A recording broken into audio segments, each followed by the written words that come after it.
Bonjour chers auditeurs de l'ODJ Média, notre chroniqueur invité, Mustapha Sohimi, partage son avis et sa réflexion, dans un article qu'il a intitulé « Maroc Atlantique, le grand large », qu'on écoutera ensemble dans ce podcast. Notre politicien ouvre sa réflexion de la manière suivante.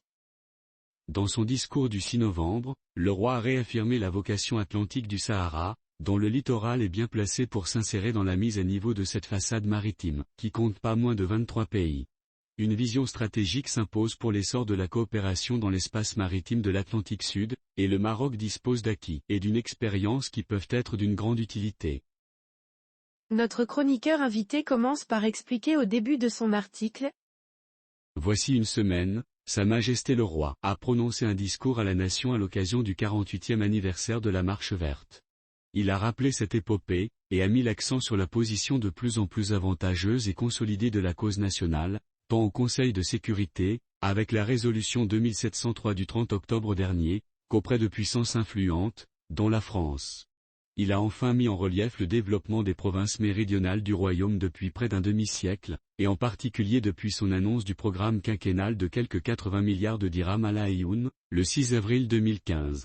Mais il y a plus. Ainsi, le souverain a réaffirmé précisément la vocation atlantique du Sahara. Ce littoral-là est bien placé désormais pour s'insérer dans la mise à niveau de cette façade, qui compte pas moins de 23 pays. Que faire ? Réunir les conditions d'une économie maritime adossée à des infrastructures, à des programmes et à des chantiers logistiques et de transport, ainsi qu'à une flotte maritime conséquente. Le Maroc dispose par ailleurs d'acquis et d'une expérience qui peuvent être d'une grande utilité, notamment dans les secteurs suivants, les ressources naturelles offshore, la pêche, le dessalement de l'eau de mer, l'économie bleue, les énergies renouvelables et le tourisme atlantique. Une mise en exergue d'une priorisation de la vocation maritime du royaume, après avoir réalisé le grand projet du port Tanger-Med. Le Maroc a un littoral atlantique de 3000 km, dont 1000 km sur sa côte saharienne. Sa zone économique est de l'ordre d'1 million de km², soit plus que sa superficie territoriale de 750 000 km². Il est aussi gardien du détroit de Gibraltar, avec deux autres pays, l'Espagne et le Royaume-Uni. Il enregistre annuellement le passage de plus de 100 000 navires. Il a 4 frontières maritimes atlantiques avec la Mauritanie, l'Espagne, le Portugal et Cabo Verde. Une conscience géomaritime est à l'ordre du jour, et elle ne peut qu'aider à faire des avancées dans cet espace maritime de l'Atlantique Sud. Pionnier, le Maroc l'a été dans cette vision de redéploiement vers l'Atlantique Sud. L'on doit rappeler que dès les premières années de son règne, Sa Majesté Mohamed VI a mis en œuvre une diplomatie ouverte, allant au-delà des partenaires traditionnels, Europe, États-Unis, et des solidarités culturelles, Maghreb, monde arabe. Il faut rappeler à cet égard sa tournée en Amérique latine, en décembre 2004, dans 5 pays, Mexique, Pérou, Brésil, Argentine et Chili. Elle s'est traduite par l'établissement de nouvelles relations diplomatiques et d'ouverture d'ambassades. Elle s'est prolongée avec le statut de membre observateur accordé au Maroc, dans des instances régionales de cet espace, Parlement d'Amérique centrale, Parlement d'Amérique latine et des Caraïbes, Parlement andin et système d'intégration d'Amérique centrale. Notre professeur enrichit son discours de la manière suivante. En 2009, Rabat prend l'initiative d'une rencontre des États riverains de l'Atlantique. Celle-ci adopte la déclaration de Rabat, un document fondateur du processus africain atlantique. Ce cadre prend une forme ministérielle ensuite avec la première réunion institutionnelle des États africains atlantiques, tenue dans cette capitale le 8 juin 2022. La deuxième réunion se tient à New York, en septembre 2022, en marge des travaux de l'Assemblée générale des Nations unies. Et la troisième, elle, a lieu de nouveau à Rabat en juillet dernier, avec la participation de 21 pays. La vision royale développée depuis près d'une quinzaine d'années est ainsi consacrée autour de ce triptyque, paix, stabilité et prospérité partagée. Le ministre des Affaires étrangères, Nasser Bourita, souligne à cette occasion les atouts de cet espace maritime, ainsi que les défis et les menaces auxquels il est confronté. Les potentialités sont importantes, 46% de la population du continent, 55% de son PIB, 57% de son commerce et ses énormes ressources maritimes. Mais en creux, il faut évoquer de fortes contraintes, vulnérabilité climatique et menaces sécuritaires multiples, criminalité, piraterie maritime, terrorisme, trafic.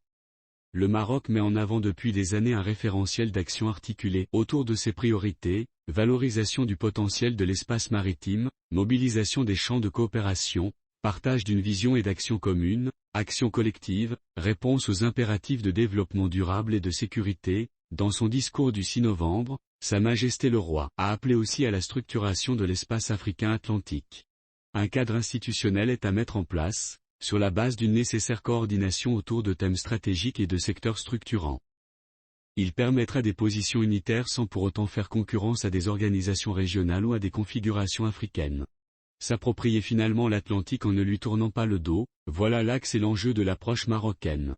L'espace atlantique global dispose en effet de grandes potentialités, mais il se distingue aussi par de fortes disparités entre les trois aires qui le composent. L'aire euro-atlantique nord est développée, Europe et États-Unis, l'aire latino-américaine est en émergence, sous l'égide surtout du Brésil, et, enfin, l'aire afro-atlantique est confrontée, elle, à des contraintes structurelles, économiques et sécuritaires.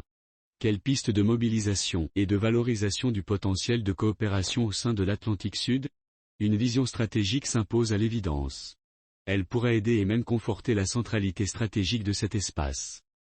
Elle devrait également avoir un caractère multidimensionnel, sur la base d'un partenariat économique rénové et d'une coopération sécuritaire renforcée. À ce titre, le Maroc propose des institutions appropriées autour de la conférence des États africains riverains de l'Atlantique. À un autre niveau, la coopération économique devrait englober les secteurs structurants en mesure de répondre aux priorités de développement de la vingtaine de pays riverains. Lesquels?